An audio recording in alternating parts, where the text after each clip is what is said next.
Welcome. Let me briefly say something about the geometry of delta sets. It's a data structure in geometry which has lots of nice properties. We can form operations on it, like we can take Cartesian products, we can look at level sets, level surfaces, we can look at quotients, we can look at open sets, we have a topology, we have an arithmetic which contains this category. And so it's I'm very excited because essentially there seem to be no limits what you can do with it, but it's all finite geometry.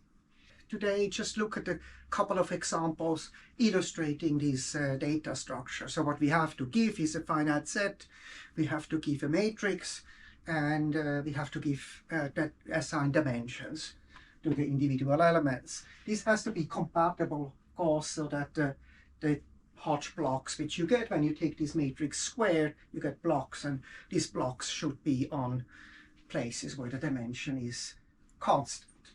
For a simplicial complex, this is given just by giving the set of sets. So when you have a graph, you just need the graph, and then you can form the Whitney complex. So you have this structure automatically already for interesting cases. But one of the problems which I kind of was really annoyed for a very long time is that if you take a product, then product of simplicial complex, you don't get the simplicial complex. You have to kind of go and refine it to get the simplicial complex, and that already appeared in the case of graphs.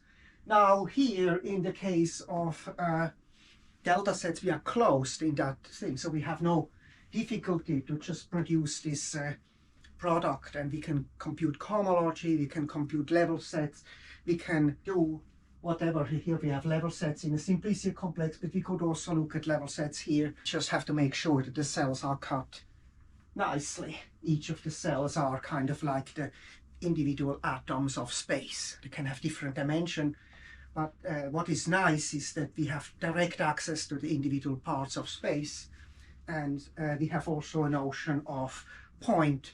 The point is just kind of the lowest dimensional part which you have.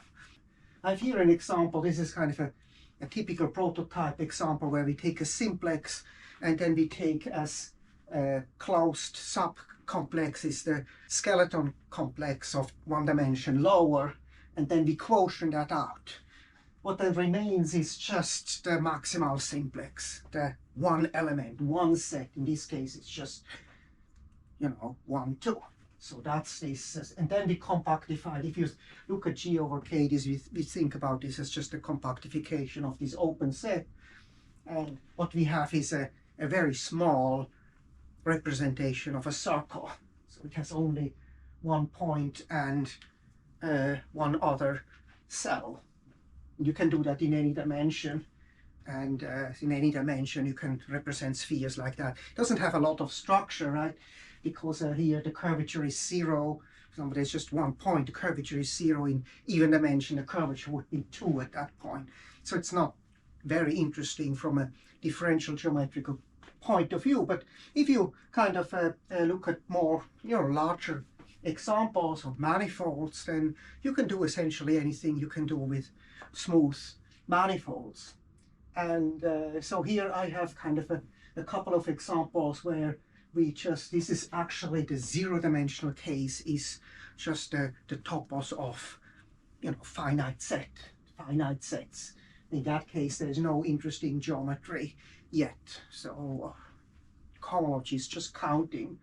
This is kind of a very simple one-dimensional case, kind of like a one-dimensional interval, smallest, kind of almost the smallest case of the one-dimensional interval, and we can write down the matrix, and then there is already a zero-dimensional block, Hodge block, and a one-dimensional Hodge block. This is the Kirchhoff matrix of the graph, and this is the one.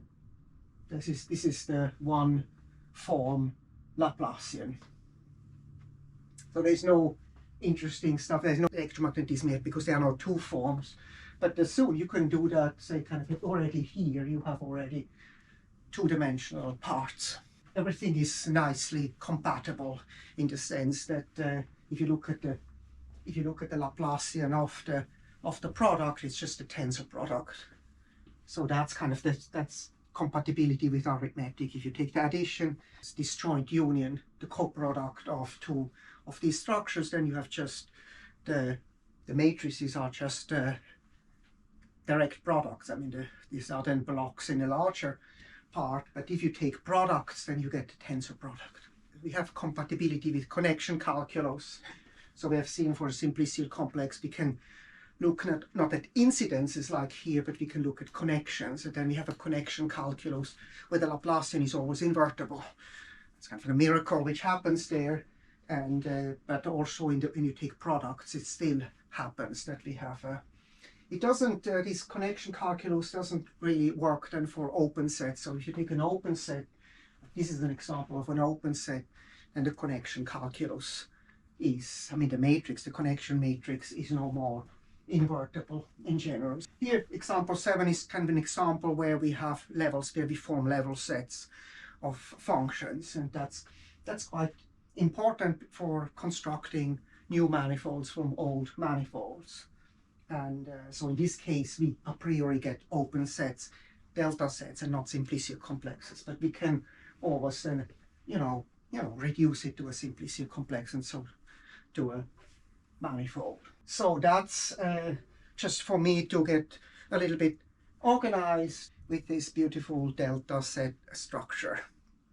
That's it for today.